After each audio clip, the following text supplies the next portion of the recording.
Hello everyone, welcome back to the channel. Hope आप सब बहुत ही अच्छे होंगे। मैं हूँ अभिलाषा और अभी रिसेंटली मेरे दोनों बच्चों के बर्थडेज गए हैं तो मैंने सोचा मैं आप लोगों के साथ में अपनी प्रेगनेंसी स्टोरी शेयर करती हूँ, क्योंकि बहुत अप्स एंड डाउन्स होते हैं हर प्रेगनेंसी में, हर डिलीवरी में। And it's like a memorable journey for every woman. तो मेरे लिए भी, मेरी सेकेंड प्रेगनेंसी में भी, फर्स्ट प्रेगनेंसी में भी बहुत उतार चढ़ाव आए हैं।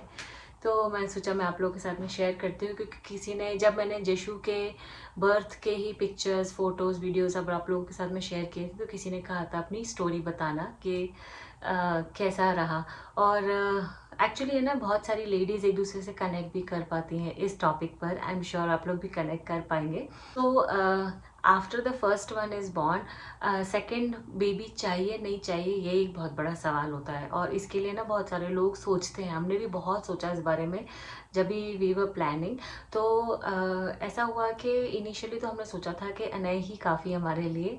He is now 10 years old. उस टाइम की बात बता रही हूँ मैं आपको, जब मैं 2020 की बात बता रही हूँ। उस टाइम पे ही घर में ना डिस्कशन होता था।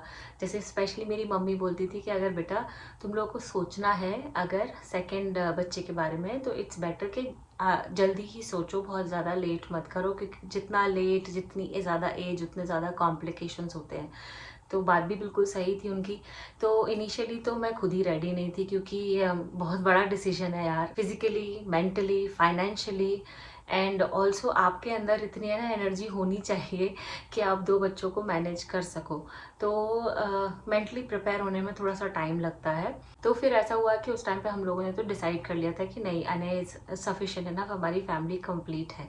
लेकिन फिर जब अनय धीरे धीरे बड़ा होने लगा ना, 3 इयर्स, 4 इयर्स, स्पेशली 5 इयर्स के बाद में, उसको ऐसा अकेला अकेला सापन लगने लगा। जब हम इंडिया जाते थे तो उस टाइम पे ही used to be very happy siblings के साथ में। जैसे ही हम इंडिया से वापस आए 1-1.5 महीने के बाद में, वो एकदम ऐसे लोनली फीलिंग करने लगा। और आप एज पेरेंट पूरा टाइम बच्चे के साथ में इन्वॉल्व नहीं हो सकते हो। You have your own responsibilities. तो हस्बैंड के पास में उनके खुद के रिस्पॉन्सिबिलिटीज़ थे, मेरे पास में मेरे खुद के रिस्पॉन्सिबिलिटीज़ थे। It's not possible practically. बच्चे को एंड ऑफ द डे घर में ही रहना है, और अगर अकेला बच्चा है तो अकेले ही रहना है उसको। तो फिर उस टाइम पे ऐसा हुआ कि इन्हें बहुत ही है ना इमोशनली बहुत दुखी सा रहने लगा। And use to always complain कि उसके जितने भी, हम जहाँ पे कम्युनिटी में रहते थे, हम उस टाइम पर रहते थे टैंपा में, तो वहाँ पे जितने भी सारे मेरे फ्रेंड्स थे ना, सबके 2 बच्चे थे। और अने को ऐसा लगता था कि मेरा सिबलिंग कोई क्यों नहीं है। और बच्चे बहुत जल्दी कनेक्ट करते हैं ये सारी चीज़ों पे ना। सारे उसके फ्रेंड्स के सिबलिंग्स हैं, सब छोटे छोटे उसके सिबलिंग्स खेलने आते थे। किसी की कोई बड़ी बहन या भाई है, तो उसको ऐसा लगता था कि मेरा कोई सिबलिंग क्यों नहीं है। तो वो रोज़ घर पे आके ना कंप्लेन करने लगा। तो एक दिन ऐसा हुआ कि किसी बच्चे को खिला रहा था, और उसके बड़े भाई ने, जो अने का फ्रेंड है, उसने उसको मना कर दिया कि नहीं, ही इज़ माई ब्रदर, तो तुम नहीं खेल सकते उसके साथ में। And that was the day जब वो आया एंड ही बस्टेड आउट। अने बहुत रोया उस दिन, बहुत रोया उस शाम को ना। एंड विथ हिम, जब वो रो रहा था ना इमोशनली, तब मुझे क्लिक हुआ यार, सच में आई थिंक अने को भी एक सिबलिंग की ज़रूरत है। एज गैप जो होता है ना, वो after a certain age matter नहीं करता है। उनके पास में उनका एक सिबलिंग है, वो बहुत इंपॉर्टेंट बात है। एज, क्योंकि क्या है ना, देखो, कई लोग जल्दी सोच लेते हैं, कई लोग थोड़ा देर से सोचते हैं। हमारे केस में हमने थोड़ा सा देर से सोचा, तो अनय और जशु में 8 साल का फ़र्क है। एंड विच इज़ ओके, इतना कोई ज़्यादा डिफरेंस नहीं है। और मुझे इतना बस अच्छा लगता है कि at least now they have started gelling up. लड़ते भी बहुत हैं, ऐसा नहीं कि एज गैप है तो लड़ाई नहीं होती, लड़ते भी बहुत हैं। तो फिर ऐसा हुआ कि हमने सोचना शुरू किया। अच्छा, फिर उसके बाद में ऐसा होता है ना, when you think about this, तो आपको ऐसा लगता है अगर आप सोचो इस बारे में, तो एक हेल्दी प्रेगनेंसी हो, कोई कॉम्प्लिकेशंस ना आए। तो उस हिसाब से फिर हमने सोचना शुरू किया। हमने थोड़े से चेकअप्स वगैरह कराए, इफ़ एवरीथिंग इज़ ओके, क्योंकि इतना टाइम हो गया था। And I was almost 6 years old that time. तो इतने टाइम के बाद में सोच रहे हैं, तो आपकी बॉडी में इतने सारे चेंजेस आते हैं एज यू एज। बहुत सारे कॉम्प्लिकेशंस होते हैं, काफ़ी सारी चीज़ें ऐसे चेंज होती रहती ना बॉडी में। तो हमने एक प्रॉपर चेकअप वगैरह सब कराया। Checkup was very good, healthy एकदम body, no issues at all. मेरे सारे लेवल्स अच्छा है, sugar levels, thyroid levels, everything was good. और उस टाइम पे ही डॉक्टर ने मुझे रिकमेंड किया था कि थोड़ा सा ना वेट कम करो। तो मैंने कहा ठीक है, चलो वेट भी कम कर लेंगे। तो मैंने उस टाइम पे 13 kgs वेट कम किया था, and I was completely on track. खुद से ही कम किया था, सारे खुद से ही डाइट प्लान वगैरह फॉलो करके, जिम वगैरह जाके, वॉक करके, रन करके, ये सारा कुछ खुद से ही करके 13 किलो मैंने कम कर लिया था। अच्छा, फिर उसके बाद में ऐसा हुआ कि हमने प्लान करना शुरू किया, सोचना शुरू किया। तो जब आप बहुत ज़्यादा स्ट्रेस लेके कोई चीज़ करते हो ना, तो वो चीज़ नहीं होती, specially in the case of pregnancy. इसीलिए डॉक्टर बोलते हैं, जब भी आप डॉक्टर के पास जाएंगे, अगर वो आपको सजेस्ट करेंगे तो सबसे पहले बोलेंगे स्ट्रेस कम करो। अब स्ट्रेस कोई ऐसी माप तोल वाली चीज़ तो है नहीं है कि आप उठा के आधा किसी और को दे दो ऐसा तो पॉसिबल नहीं है। जो आपके अंदर स्ट्रेस चल रहा है वो आपका ही स्ट्रेस है, वो आपको ही रहेगा। वो आप ऐसा भी नहीं है कि निकाल के थोड़ी देर के लिए बाहर रख दो और स्ट्रेस फ्री हो जाओ। It's not possible at all. ये डॉक्टर्स बोलते ज़रूर हैं, लेकिन frankly speaking it's not possible कि आप, है ना, स्ट्रेस कोई ऐसी चीज़ थोड़ी ना है जिसको आप हटा के रख दोगे। तो हर बार मैं हर अपॉइंटमेंट पे जाती थी, हर बार डॉक्टर बोलते थे आप अपना स्ट्रेस कम करो, स्ट्रेस कम करो, डाइवर्ट योर माइंड। तो सारा कुछ रिपोर्ट्स वगैरह सही है, लेकिन फिर भी मैं कंसीव नहीं कर पा रही थी। तो ये मुझे और स्ट्रेस दे रहा था कि व्हाट इज़ द रीज़न। मतलब एक ऐसा होता है ना, इमोशनली आप टूटते जाते हो अंदर से कि अब आप सोच रहे हो लेकिन फिर भी नहीं पॉसिबल हो रहा है। लेकिन मुझे मेरे भगवान जी पे बहुत विश्वास है, बहुत ज़्यादा, मतलब आंख बंद करके विश्वास है। और मेरी मम्मी से ही मुझे ये आया है। तो मेरी मम्मी ने भी उस टाइम पे बोला, बेटा और तुम थोड़ा पूजा पाठ करो। और देखो, ऐसा होता है, एंड ऑफ द डे जो होना होता है ना, वही होता है। आप कुछ भी कर लीजिए, अगर भगवान जी की मर्जी है तो वो आपको मिलेगा। जिस टाइम पर डिसाइडेड है उसी टाइम पे मिलेगा, ना ही तो टाइम के पहले मिलेगा, ना ही टाइम के बाद मिलेगा। तो ऐसा हुआ कि मैं शुरू से ही बहुत पूजा पाठ करती थी, तो मैंने उस टाइम पे अपने आप को पूरी तरीके से ना भगवान जी में इन्वॉल्व कर लिया। और पूजा पाठ, व्रत, सुबह शाम का थोड़ा भजन कीर्तन मुझे बहुत अच्छा लगता है। I feel very peaceful. मतलब मुझे काफ़ी, अभी भी कभी ऐसा होता है ना, मन बहुत घबराता है, तो मैं भगवान जी के पास आके बैठ जाती हूँ, अपने मंदिर में आके बैठ जाती हूँ। मुझे थोड़ा अच्छा लगने लगता है अपने आप, मुझे अपने आप ही थोड़ा सा ना मोटिवेशनल फील होने लगता है। तो फिर मैंने उस टाइम पे बहुत पूजा पाठ किया और मुझे विश्वास था, बहुत ही ज़्यादा विश्वास था कि डेफिनेटली होगा।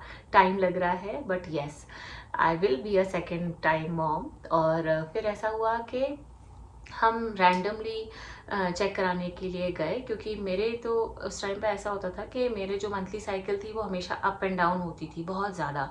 मतलब कभी भी ऐसे टाइम टू टाइम नहीं आती थी। और फिर कुछ उन्होंने मेडिसिन भी दिए थे, उस वजह से भी टाइम टू टाइम नहीं आती थी।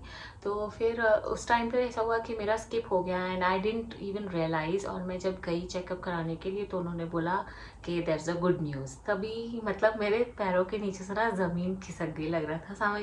I was crying literally, emotionally I was very happy, emotionally I was very emotional. मतलब बहुत सारे, है ना, मिक्सड इमोशंस चल रहे थे मेरे और मेरे हस्बैंड के बीच में। एंड समझ नहीं आ रहा था एक्चुअली कि डाइजेस्ट नहीं कर पा रहे थे हम वो। तो खैर फिर ऐसा हुआ कि, लेकिन डॉक्टर ने बोला until 3 months you have to be very very sure आप क्या कर रहे हो, क्या नहीं कर रहे हो। कोई भी एक्स्ट्रा फिजिकल एक्टिविटीज़ नहीं, जो आप करते आ रहे हो बस वही करो।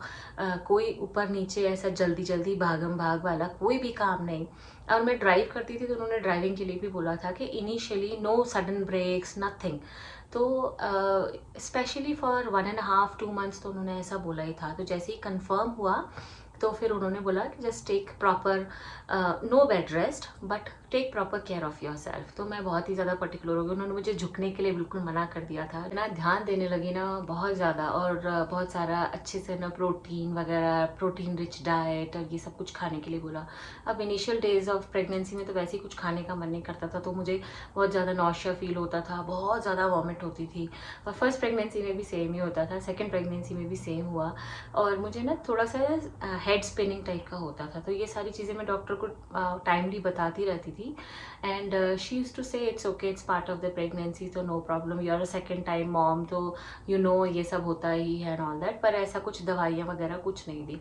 फिर उसके बाद में 3 मंथ्स कंप्लीट हो गए और उन्होंने फिर बोला कि now the pregnancy is confirmed, but still ऐसा कोई भी, है ना, हाफ हज़ार्ड ऐसा कुछ भी मत करना। लाइक क्योंकि यहाँ लोग अपना जिम वगैरह भी कंटिन्यू रखते हैं, जो स्पोर्ट खेल रहे होते हैं स्टार्टिंग से वो स्पोर्ट भी खेलते हैं, सारे काम वो खुद ही करते हैं, मतलब वज़न भी उठाते हैं। हमारे इंडिया में ऐसा बोलते हैं थोड़ा सा ध्यान रखना चाहिए एंड ऑल दैट, पर यहाँ सब नॉर्मल जैसे रहते हैं ना, बिल्कुल वैसे ही जो वो करते आ रहे थे वही वो करते हैं। इनफैक्ट वहाँ पे जब मैं चेकअप वगैरह के लिए जाती थी ना, तो मैं देखती थी कि अपने बच्चे को ऐसे गोदी में उठाया and she is like 5-6 months pregnant, और वो अपने बच्चे को ऐसे गोदी में उठा के आए, एंड बच्चा भी ऐसे छोटा नहीं, 3 इयर्स 4 इयर्स के बच्चे को। तो it is very normal here, और यहाँ लोग करते हैं, लेकिन फिर भी उन्होंने मुझे बोला because I am not use to it, तो इसीलिए मुझे कुछ भी ऐसा एक्स्ट्रा नहीं करना है, एक्स्ट्रा एफर्ट लगाने वाली चीज़ें नहीं करनी। तो मैं तो वैसे ही बहुत ध्यान दे रही थी, मतलब मुझे हर अपॉइंटमेंट में जाने में ना डर लगता था, पता नहीं क्यों, and I feel so emotional right now, मुझे ऐसे गूज़बम्स आ रहे हैं। बट उस टाइम पे ऐसा हुआ था ना, एक बहुत ही इमोशनल फेज था वो मेरा पूरा 9 मंथ्स ना। Every appointment I use to feel scared कि मुझे कहीं कुछ ऐसा ना पता चल जाए कि मेरे लिए और स्ट्रेसफुल हो जाए सिचुएशन। फिर ऐसा हुआ कि 5 मंथ्स निकल गए, फिर तभी ऐसा हुआ कि मेरे हस्बैंड की जॉब चेंज हुई, उनको हमें मूव होना पड़ा, तो हमें ह्यूस्टन से डेनवर मूव होना था। लकीली उस टाइम पे मेरी मदर इन लॉ हमारे साथ थी, और प्रेगनेंसी भी तभी कंफर्म हुई जब वो यहाँ थी। तो मुझे ना थोड़ी सी ऐसा होता है ना इमोशनली, एक आपके साथ कोई आपके बड़े रह रहे हो ना, तो बड़ा अच्छा लगता है, बहुत हिम्मत बंधती है। तो जब वो यहाँ पे थी, मतलब ह्यूस्टन में थी हमारे साथ, तो हमें मूव होने में बहुत ही आसानी हुई। हाँ, मूवर्स एंड पैकर्स हम कर सकते थे, नो प्रॉब्लम एट ऑल, पर मूवर्स एंड पैकर्स आके आपका सामान सॉर्ट नहीं करते हैं, जो आपका जैसा है वो सीधा सीधा डंप करते हैं और उसके बाद में पैक कर देते हैं, आपको बस डायरेक्शंस देने के लिए वहाँ रहना पड़ता है। लेकिन मुझे घर मूव करना है, तो मुझे तो सॉर्टिंग भी करनी है, मुझे कुछ डोनेट भी करना है, मुझे कुछ देना भी है, क्योंकि हम सारा कुछ तो नहीं समेट के ला सकते थे। और जब आप सामान इकट्ठा करते हो ना, तब आपको रियलाइज़ नहीं होता आप कितना सामान लेके आ रहे हो, लेते आ रहे हो। लेकिन जब आप मूव होते हो ना कहीं पे, जब आपको घर खाली करना होता है, तब आपको पता चलता है कि आपके पास कितना सामान है, और हर सामान से आपके कुछ ना कुछ ऐसे अटैचमेंट्स होते हैं। आपको लगता है यार ये आगे जाके काम आ जाएगा, तो ये फेंके या नहीं फेंके, डोनेट करें या नहीं करें। तो ऐसे ही मेरे साथ हुआ। और उस टाइम पे मैं 5 मंथ्स प्रेग्नेंट थी, लेकिन फिर भी सारे काम मतलब सॉर्टिंग के सारे मैंने किए, जो भी पैकिंग वैकिंग है वो सब मेरी मदर इन लॉ ने और मेरे हस्बैंड ने किए। अने बहुत छोटा था तब, तो फिर भी उसने भी बहुत हेल्प की, सारे छोटे छोटे बॉक्सेस उठा उठा के रख रहा था। फिर ट्रैवल के टाइम पे हमने डॉक्टर को कंसल्ट किया कि हम कैसे, तो उन्होंने बोला बाय कार जा रहे हो, नो प्रॉब्लम एट ऑल। इतना लंबा जर्नी, मतलब ह्यूस्टन से हम पूरा डेनवर इतना सारे माइल्स गाड़ी से आए, तो हम एक रात हॉल्ट करके आए थे। और वो सारी चीज़ें मैंने उस टाइम पे आप लोगों के साथ में ऐसे खुल के नहीं बताई थी, क्योंकि देखो सोशल मीडिया का प्लेटफॉर्म ऐसा होता है ना, पता नहीं क्यों मुझे डर लगता है। आपसे प्यार करने वाले भी बहुत लोग होते हैं, लेकिन आपको आपको ना पसंद करने वाले भी ना, वालों की भी लिस्ट लंबी होती है। ऐसा नहीं है कि आप सब कुछ ही सबको बहुत ही ज़्यादा पसंद आते हो, कुछ कुछ लोगों को आप पसंद नहीं भी आते हो। और पता नहीं क्यों मुझे ये सारी चीज़ें ना शेयर करने में बहुत डर लग रहा था उस टाइम पे, तो मैंने कुछ शेयर नहीं किया था। खैर उसके बाद में हम यहाँ आ गए। अब यहाँ पर आने के बाद में सब कुछ सेटल करना था, सारे बॉक्सेस वगैरह खोल के सब सेटल किया। उस टाइम पे मूव होना मतलब बहुत ही बड़ा टास्क था मेरे लिए, क्योंकि physically, mentally and emotionally also it was a big change for us. खैर यहाँ आने के बाद में फिर हम सेटल हो गए, और फिर उसके बाद में ऐसा हुआ 6-7th मंथ था शायद, 7th मंथ, तब हमने यहाँ के डॉक्टर से कंसल्ट करना शुरू किया जब, तो यहाँ पे 7th मंथ में बताया गया कि जो प्लेसेंटा है मेरा इट्स वेरी डाउन। तो अगर मैंने बहुत ज़्यादा ना चलना फिरना शुरू किया अगर, तो it can be a risk for the baby.